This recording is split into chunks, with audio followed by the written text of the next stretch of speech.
Okay, Bahir, I'm not going to lie. I have not been this excited about a TV show in a long time. And I came to that conclusion 10 minutes into True Detective Night Country. I can't explain why, but there was something about the look, the feel, the immediate tension, the atmosphere that had me sucked in. It was like David Lynch meets Lovecraft meets Christopher Nolan. Oh, that last one's a surprising choice. I was with you for everything up till the point you said Christopher Nolan. Well, I say that because obviously the least talked about Nolan work is Insomnia. With Al Pacino and Robin Williams, that was set in Alaska, only it was the opposite. Where Night Country is set after the last sunset, Insomnia was set during eternal sunshine in Alaska. Hmm. And the sunlight and lack of darkness was this kind of thing that was playing on your brain and driving you slowly mad, even as you were watching the damn movie, let alone the characters in the film, right? It's actually a fucking amazing piece of work, despite being Nolan's only remake. Hmm. But it's not talked about enough. And I think going into it, I had that sense of the way Nolan crafts his stories as well. This season of True Detective is by someone completely different. Nick Pizzolatto, who was the creator of the series, has taken a back step. He did seasons 1, 2, and 3. This one is by Issa Lopez, and she has completely rejigged the show. Like, the general concept is still the same. There is a mystery slash murder at the heart of it. Like the previous seasons of True Detective, there is a supernatural element at play as well, and this one feels kind of creepy and scary, but I think there is an intensity with regards to all of the things that are happening. And watching this feels like how a traditional writer would take on a TV pilot. Okay. We saw that tweet that was doing the rounds about how in the age of Netflix, Heisenberg would only discover he had cancer at the end of season 1. Yes. Meanwhile, it happens at the beginning of the first episode of season 1. Yeah. That is the inciting incident. And when you watch this episode, the inciting incident happens in seconds, and then they build on it, and there is like sexual politics and gender politics and outsider insider stuff with regards to what's going on in Alaska, and there's a ghostly thing and there's a murder. Like, there's all of this stuff happening, and all of it is set up in episode 1, and you're just like, I need more right now. It's been a long time since I've watched a pilot episode of something and immediately thought at the end of it, I need more right now. Right? I can't even think of what the last series that had me going like that. It's a strange thing to be excited for TV again.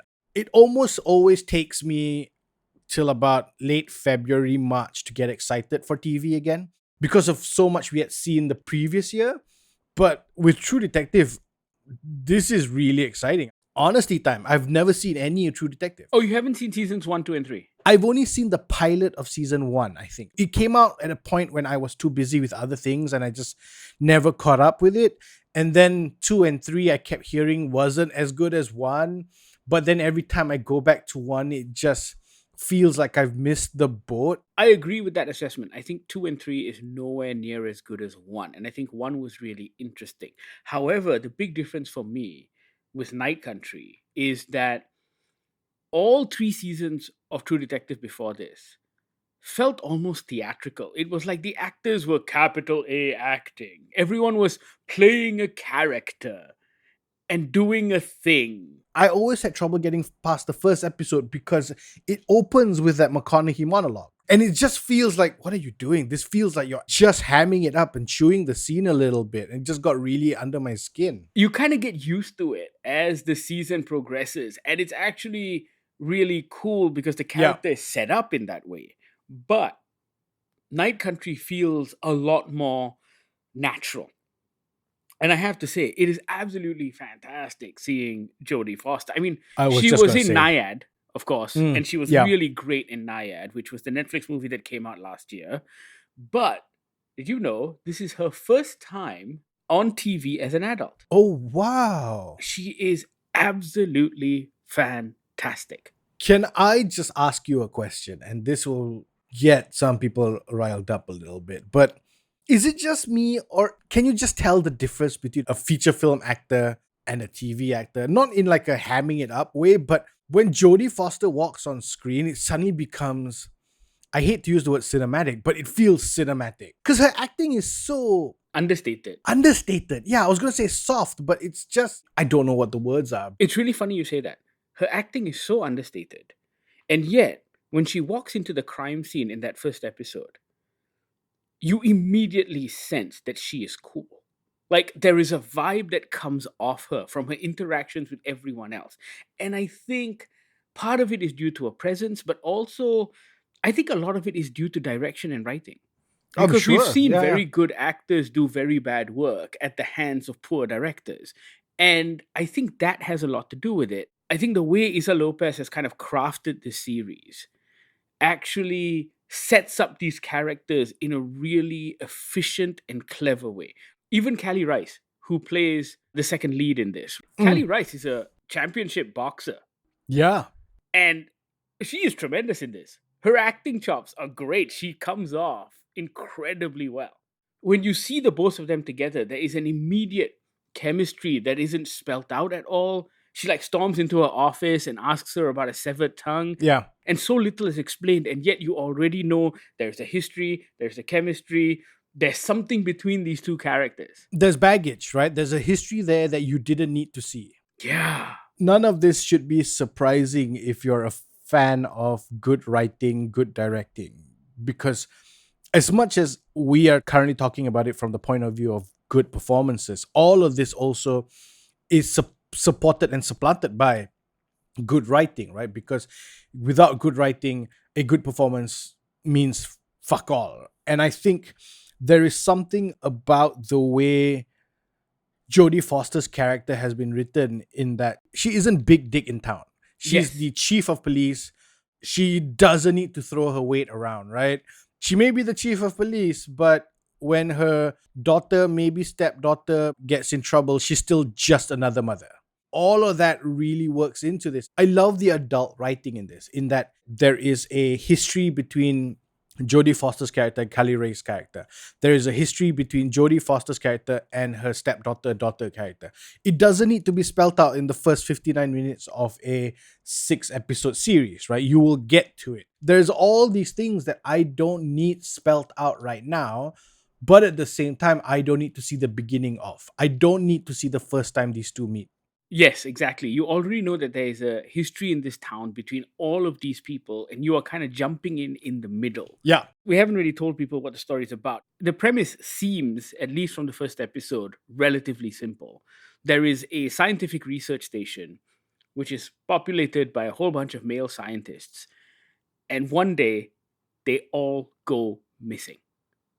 A delivery guy shows up, there is no one at the station, he finds a severed tongue underneath the kitchen counter. The detectives are called in, and there is a suspicion that it might be tied into a murder that took place years ago, where there was an anti mining activist who was brutally killed and whose tongue was severed. That's all you need to know going into this. It's the first day of 6 months of no sun. Correct. I think that's a fairly important setup. Thus, the night country. And just like Nolan's Insomnia, the nighttime is a character in this series. If you know anything about Alaska, you know it is the land of eternal sun and eternal night. Because of its positioning on the globe, there are months of endless sunlight and months of endless dark. Yeah. And for me, that is like prime positioning for stories. You can tell so many interesting stories. There's a great line fairly early on in the episode. I think it was one of the other police officers turns to Jodie Foster and goes, "It's only day 2 and people are already losing their minds." I'm like, Right. holy shit! Here we go. Stuff's gonna go down. And then there is like a motherfucking ghost and like all kinds of weird shit that's going on. And you have no idea if it's in the mind of the person who's seeing the ghost or if it's a real ghost. There's also this other thing where it's been, I think it was repeated maybe 3 times throughout the episode. These 2 words, she's awake. Yes. I'm just like, wait, I want more. Give me more. I want to know. All of these scientists go missing, and the only clue is a whiteboard and the words "We are all dead" written on it. Like, there is such an immediate sense of tension and creepiness and mystery that is so easily set up. Again, I know we're talking about it based off a 59-minute pilot, but I love that I don't know if this is David Lynchian. I don't know if this is David Fincher. I don't know if this is John Carpenter. John Carpenter. It could even be Ridley Scott. It could be It's Ridley got alien Scott. vibes going on. Yeah, so I love the fact that I don't know what I'm getting into. 40 years old, and I'm truly excited at being surprised by this because I don't know what genre this is. I don't know if this is just a straight up thriller with a murderer who's hiding in the snow, or if there's something more, or if there's a spirit thing, if there's an alien thing, if there's a ghost thing, if there's a bacterial thing. I don't know, and I love it. And I think getting this excited over a 59-minute pilot is exactly what a 59-minute pilot was designed to do. You know what it is also? From just the little that I've seen of earlier seasons of True Detective, this feels like a completely different shift, right? It's in a world and an environment that 90% of the world have no clue about. It's not a sun-baked desert type thing. It's not a, blue tinted town. This is nighttime throughout the day. There's a real vibe to it that's different. And I think that's important, right? Because you already have certain preconceived notions about California or Los Angeles or New Orleans. Meanwhile, you know very little about Alaska. Most of us have never been to Alaska. And so that distance and that mystery about the place helps a lot in telling the story. As far as pilots go, I think this thing is perfectly constructed. It sets up so many things. It creates these characters, it sets them up, it gives you mystery after mystery. It ends on a tremendous cliffhanger that really has you at the edge of your seat and wanting more. Issa Lopez has this is a perfectly constructed introduction. This should be taught in schools. True Detective Season 4 really feels like it's going somewhere really interesting. Just like last year, The Last of Us kind of kicked off in a big way.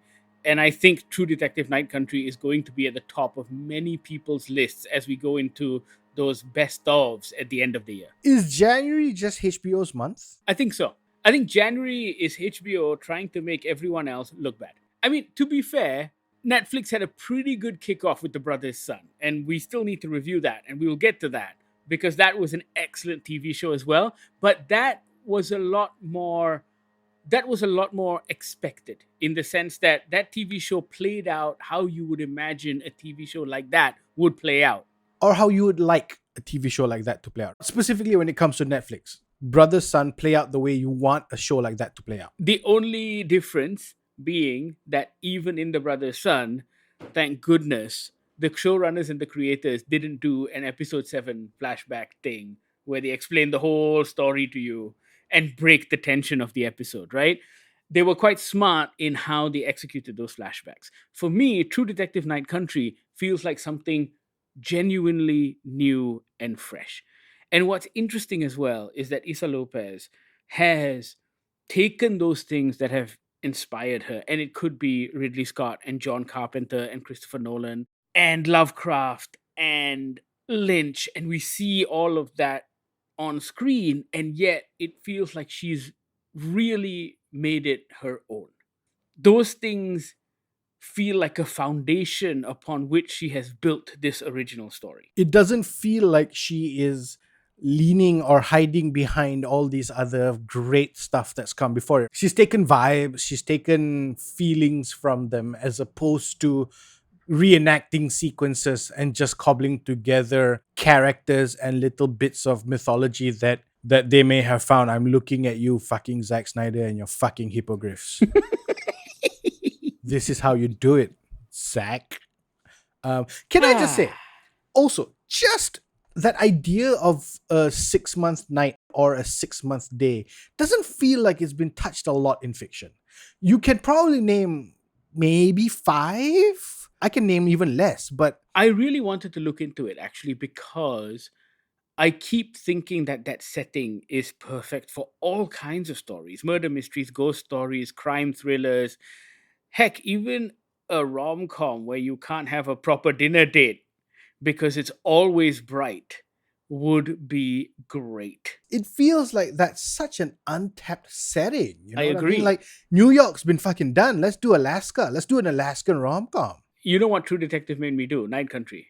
It's the most random connection. But after Sure, go for it. watching the first episode of Night Country, on Prime Video, they have all the seasons of Northern Exposure. Oh, shit. And I went back to see the first episode of Northern Exposure, which is hilarious, by the way. But Dang. I forgot how much of an asshole Rob Morrow's character is in that Yeah. first episode. He Yeah. is a real New York asshole coming to the small town. He's all like, I studied in the best universities in the world. Who are Yeah. you, Hicks? And I'm just like, wow, that is not a good way to set up a character, but it really works. He really comes down from that. Yes, yes. So I think Northern Exposure was probably like the first long running thing that was set in Alaska. But that was set in Alaska, though. It didn't like specifically use the idea of a 6-month day or a 6-month night. No, as it a was just a character. big city boy coming to a small town. Yeah.